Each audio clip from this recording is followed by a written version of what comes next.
সবাইকে স্বাগত এটি নিউজে। আপনারা দেখছেন কাজী অ্যান্ড কাজীটি প্রেজেন্স হ্যাপেনিং পয়েন্টে আজকে আপনাদের সাথে আছি আমি আকাশ এহসান। দর্শক, ঠিক প্রতিদিন এই সময় আমরা হাজির হয়ে যাই হ্যাপেনিং পয়েন্ট নিয়ে নতুন একটি বিষয় এবং আমাদের অতিথির সাথে।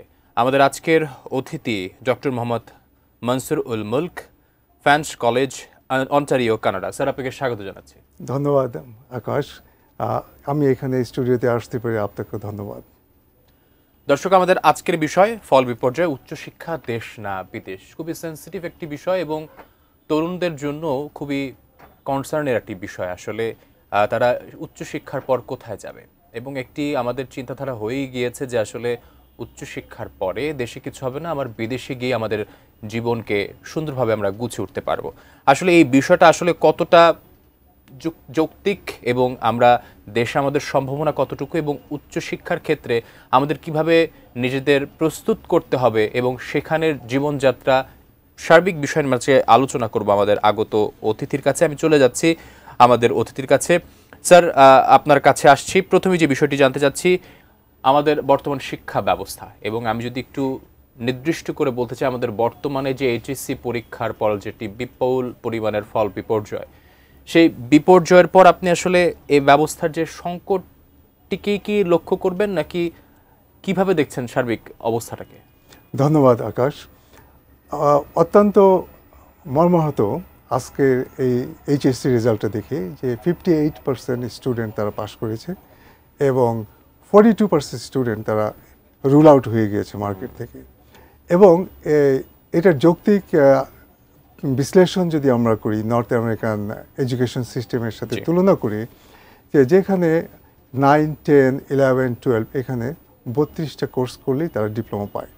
এই 32টা কোর্স করার জন্য যুগ উপযোগী অন্তত 100খানিক কোর্স থাকে। একজন স্টুডেন্ট তার পছন্দ মতো কোর্সটা নিতে পারে। যখন একটা স্টুডেন্ট এখানে ফিল অফ ইন্টারেস্ট আছে, হ্যাঁ, তার চয়েস অফ ইন্টারেস্ট আছে, এবং কোনো একটা বিষয়ে যদি সে খারাপ করে এই কোর্সটাতে আবার রিটেক করার সুযোগ আছে, তাকে আবার নতুন করে পরীক্ষা দিতে হচ্ছে না। যেই মুহূর্তে সে টোটাল 32টা কোর্স তার কাজ লেখাপড়া অনুযায়ী নির্দিষ্ট সিজি পেয়ে পেল, তখন সেই প্রদেশে সে ডিপ্লোমা পেয়ে গেল। সুতরাং এই ফেলিওরটা আমি ফেলিওর হিসেবে দেখছি না, আমি দেখছি এটা একটা সুযোগের অভাব। আমাদের সিস্টেম 42% স্টুডেন্টকে তারা রুল আউট করে দিচ্ছে, তারা মার্কেটে যেতে পারছে না, উচ্চশিক্ষার সুযোগ পাচ্ছে না। আসলে খুব ভালো বলেছেন। সেই ক্ষেত্রে অনেকে আসলে আমাদের দেশে ধারণা করা হয়, যেমন আপনি একটি বিষয় বললেন যে বাইরের দেশে আমি কোনো সাবজেক্ট চুজ করব এবং সেখানে আমি ভালো না করলে আমি আবার রিটেক নেওয়ার সুবিধা আছে। সেই ক্ষেত্রে আমাদের দেশে যদি অনার্স মাস্টার্সের ক্ষেত্রেও কিন্তু কোনো সাবজেক্টে আমি যদি কম মার্ক পাই, আমি চাইলে সেটা আবার পে করে আবার সেই সাবজেক্টটা নিতে পারবো এবং আমি আমার কাঙ্ক্ষিত ফলের জন্য আবার চেষ্টা করতে পারবো। বিষয়টা যে আমরা এভাবে দেখি আমাদের বর্তমান রেজাল্টে, এখানেও কিন্তু সে বিষয়টা মানে কার্যকর, কিন্তু আমাদের দেশে ভাবা হয় আসলে ফল বিপর্যয় মানিস তার ভবিষ্যৎ শেষ, বা সে আসলে কিছু করার মতো না। এই যে একটা মানসিক চিন্তা ভাবনা, এই বিষয়টিকে কিভাবে দেখছেন একটু যদি বলতেন আপনি। আমরা আসলে বিভিন্ন জায়গা থেকে বিভিন্ন দেশের যে এডুকেশন সিস্টেম আছে, এটা তো অনেক রিসার্চ করার ফসল যে একটা স্টুডেন্টকে আমরা সুযোগ করে দিতে চাই ভবিষ্যতের পথে তারা যেন মার্কেটে আসে। তো মার্কেটে আসার জন্য তাদের আমরা যে এডুকেশন দেই, সেই এডুকেশনটা যুগ উপযোগী কিনা, তারা ফেল করতেই পারে, ভালো না করতেই পারে, তার কাউন্সিলিং আছে কিনা, প্রপার কাউন্সিলিং। একটা স্টুডেন্ট সায়েন্সে ভালো করছে না, তাকে আর্টসে দেওয়া যেতে পারে, আর্টসে দেওয়া করছে না, তাকে কমার্সে দেওয়া যায়। প্রত্যেকটা ইনস্টিটিউশনের সে গাইডেন্স কাউন্সিলর থাকা উচিত যে স্টুডেন্টরা ভালো করতে পারছে না। নাম্বার 2, যারা পাচ্ছে এই লেখাপড়া দিয়ে তারা তাদের রেজাল্ট অনুযায়ী সবাই তো আর ডক্টরেট হতে পারবে না, একদম না। সবাই ইঞ্জিনিয়ার হতে পারবে না, সবাই ডক্টর হতে পারবে না, ইউনিভার্সিটি ফার্মাসিস্ট হতে পারবে না। যারা পারবে না তাদের মেধা অনুযায়ী তাদেরকে ইন্ডাস্ট্রিতে আমাদের ট্রান্সফার করতে হবে।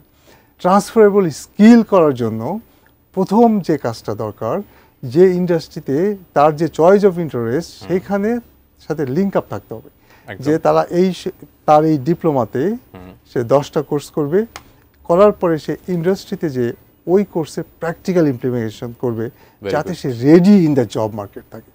যখন সে জব মার্কেটের জন্য রেডি, ইন্টার্নশিপে রেডি, তখন সে একজন স্কিল এমপ্লয়।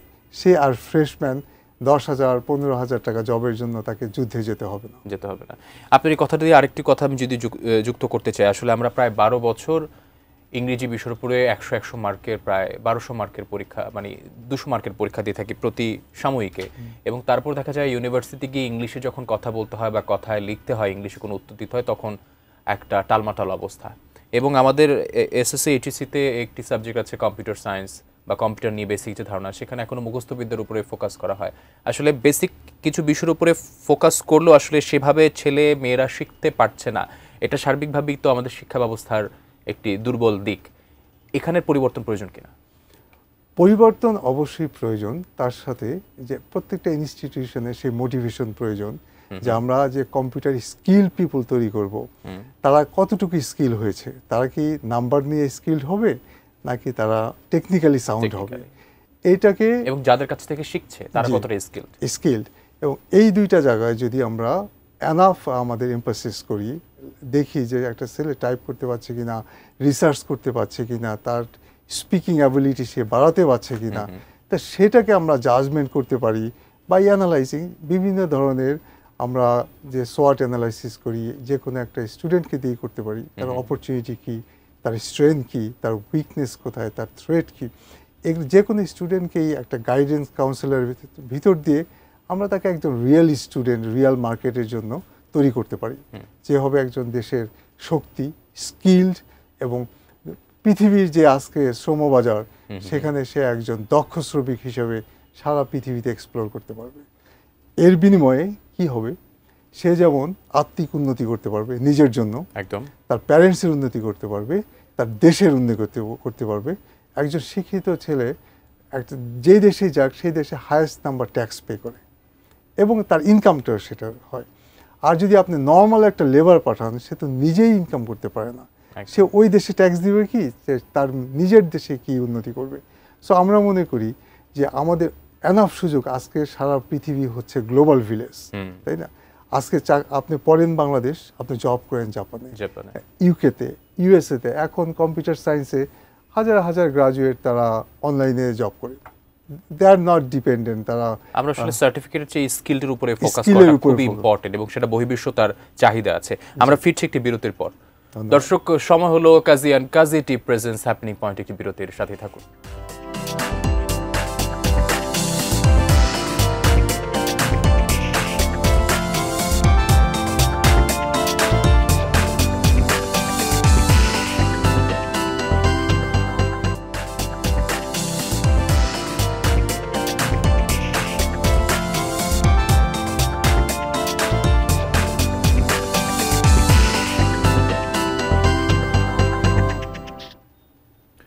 দর্শক, বিরতির পর আবারও স্বাগত Kazi and Kazi tea presents happening পয়েন্টে। আমরা চলে যাচ্ছি আলোচনায়।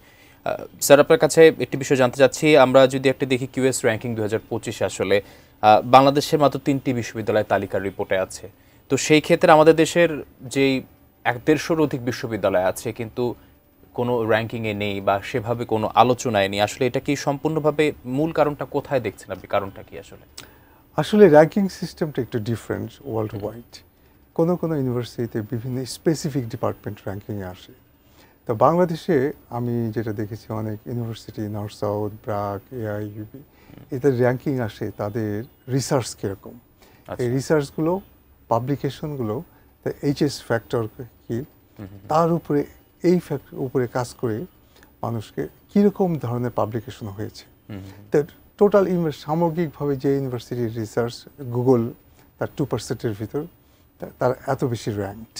তো সো আমি মনে হয় যে অধিক সংখ্যক ইউনিভার্সিটিতে সেই রিসার্চ অ্যাক্টিভিটিসটা কম, কারণ রিসার্চ ফান্ডিংটা দেখতে হবে বাংলাদেশে অ্যাভেলেবল কিনা, এবং ইন্ডাস্ট্রিরা তারা কি সেই রিসার্চ ফান্ড দিতে আগ্রহী কিনা। যে কারণে অনেক বিশ্ববিদ্যালয় এই দৌড়ে আগাতে পারছে না। তা আমি মনে করি গভর্নমেন্ট যদি এই বিষয়ে যত্নশীল হয়, রিসার্চ ফান্ড, গ্রান্ট এগুলোকে ইউনিভার্সিটিগুলোতে দেয়, তাহলে অবশ্যই ইউনিভার্সিটিগুলো র্যাঙ্কিংয়ে চলে আসবে একটা সময়। এই যারা পড়ালেখা করছে আমাদের দেশে, প্রাইভেট সেক্টরে অনেকগুলো টাকাই লাগছে, একটা মধ্যবিত্ত পরিবারের জন্য আসলে খুবই গুরুত্বপূর্ণ। কিন্তু সেই দিক থেকে বিবেচনা আসলে আমি একটি ইউনেস্কো রিপোর্ট দেখেছিলাম যে ক্যারিয়ার কাউন্সেলিংয়ের যে বিষয়টি, সেই দিক থেকে আমাদের দক্ষিণ এশিয়ার বাংলাদেশ অনেকটা পিছিয়ে আছে।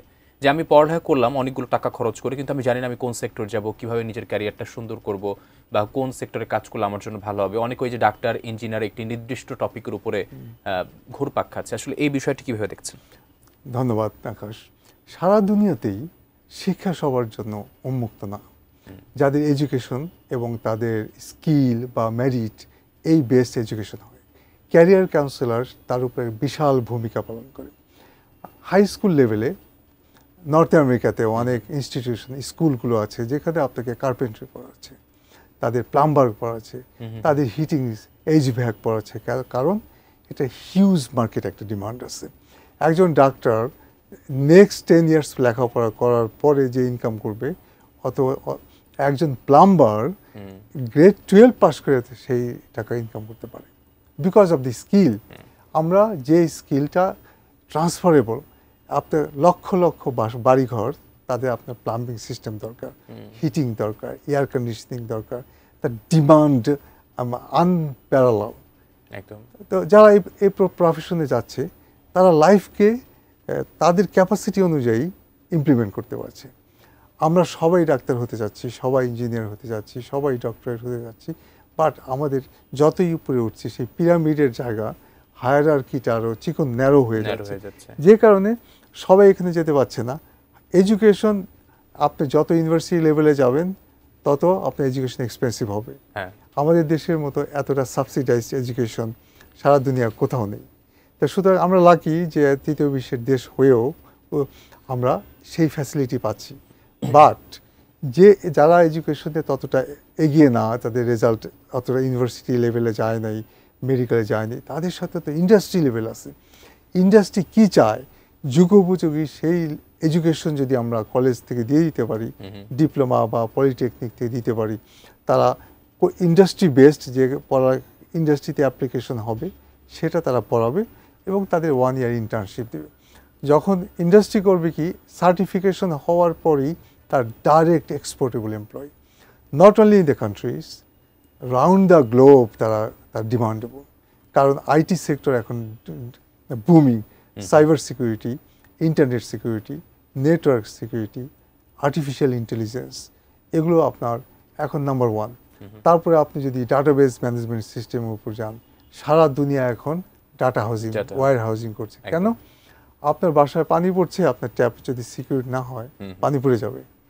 Internet security is simply like this. আমরা ডাটাকে প্রোটেক্ট করছি যাতে কোনো পিরিয়ডস আমাদের সমস্ত ইনফরমেশন নিয়ে না যায়।